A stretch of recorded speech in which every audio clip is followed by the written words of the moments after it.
Hello, everybody. Welcome to Sedona. What a beautiful place, and we really appreciate your attendance here. I have the distinct honor of introducing Arizona's 24th governor. I have gotten to know Katie Hobbs for the last 2 years, and I couldn't be more impressed. Somebody who started her career as a social worker, wanted to do more, have a bigger impact, help more people who couldn't help themselves, so she decided a political pathway. And nobody really realizes, I think, the incredible experience that she's had as elected office, the State House, the State Senate, the Secretary of State. And when she really thought she had a chance to make a change and make a difference for the state of Arizona and the people here, she chose to run for governor in 2022. And she actually won the governorship in 2022. So without further ado, our friend at the McCain Institute, Governor Katie Hobbs. Thank you, Rick, and good afternoon, everyone. It is such a pleasure to welcome you to the great state of Arizona for this year's Sedona Forum. For over 10 years, this annual event has served as a platform to elevate the importance of democratic values, character-driven leadership, and civic duty. And though our conversations today may differ from those from 10 years ago, the underlying message remains the same. America reaches her greatest potential when we embrace our diversity and unite behind the enduring values of truth, honor, and dignity. Nobody exemplified that better than Senator John McCain. Stories of his bold defense of Americans' rights, both at home and abroad, have become a pillar of what it means to be an Arizonan and what it means to be an American. Senator McCain spent his career in public service bringing people together for the greater good, and Arizonans were lucky to reap the benefits of his leadership. As governor, I strive every day to do the same in his honor. I know that the only way we are going to be able to tackle the tough challenges in front of us is by coming together. And it is incumbent upon us as leaders to drive that collaboration. I'm proud that we have been able to move the needle forward on some of the most pressing issues in the state and country, and I'm going to take a moment to shed a light on just a few examples. I tell everyone who asks that being governor truly is the best job in America, and I want to tell you why. In just the first year of my administration, we've expanded healthcare to nearly 10,000 Arizona children, made historic investments in housing, infrastructure, and workforce development, rejected extremism and protected democracy, brokered landmark water conservation agreements, and that's only part of my list. Just yesterday, I signed a repeal of the archaic 1864 abortion ban that has been on Arizona's books for 160 years.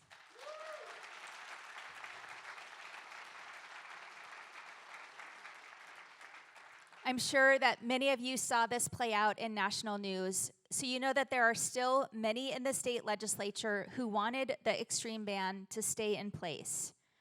This is not the reason I want Arizona to be making national headlines. Thankfully, we got it done, and I'm proud that women in Arizona will no longer be governed by a law from 1864. But we are also making headlines for the right reasons. One of those is our increasing role in moving this country forward.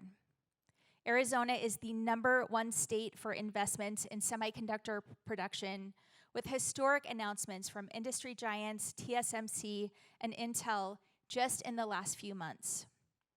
These investments were only possible because of funding from the CHIPS Act, and I'm so grateful to our federal partners, including Senators Kelly and Sinema, for getting that done.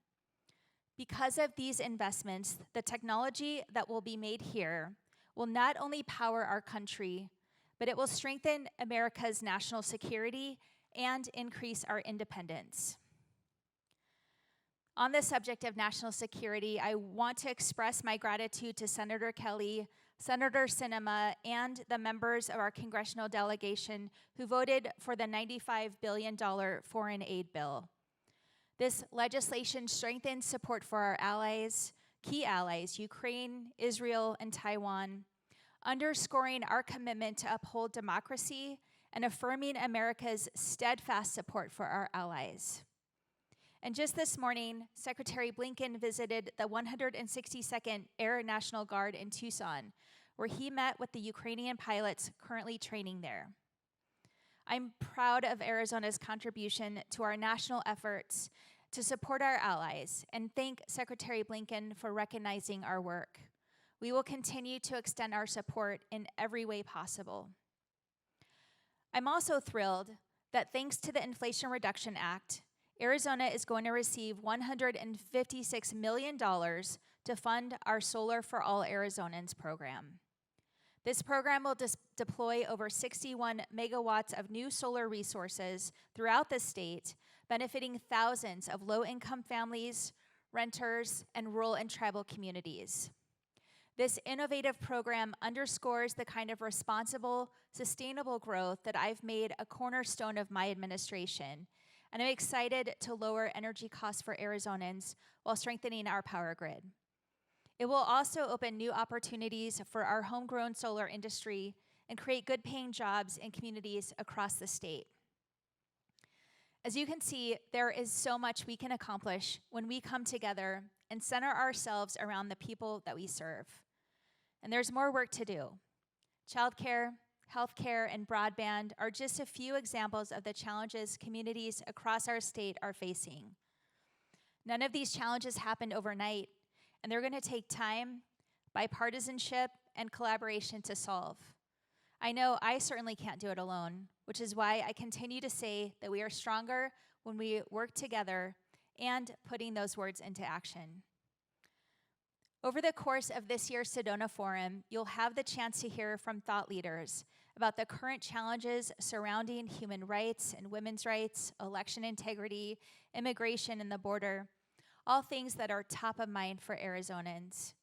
And that's no coincidence. Arizona is ground zero in the effort to preserve democracy and keep America on the path to prosperity. As we delve into today's discussions, I urge each of you to engage deeply and collaboratively. Let's honor Senator McCain's enduring legacy through our commitment to democracy, integrity, and innovative solutions that address our most pressing challenges. We now hold the responsibility to make sure the lessons of his legacy are not overshadowed or drowned out by the dangerous rhetoric that has made its way into the mainstream. Just by being here today, we are taking a simple but crucial step to ensure that that doesn't happen. To Ambassador McCain, Jack, and the entire McCain family, my deepest gratitude for your dedication to upholding Senator McCain's legacy and for your exceptional partnership with the state of Arizona. I also want to thank McCain Institute Chairman Rick Davis for your leadership and hosting yet another successful Sedona Forum. I hope you all enjoy your time in beautiful Sedona, and if you're able to explore the rest of the state, there is so much to enjoy. Thank you, everyone, and I'm looking forward to the rest of the program.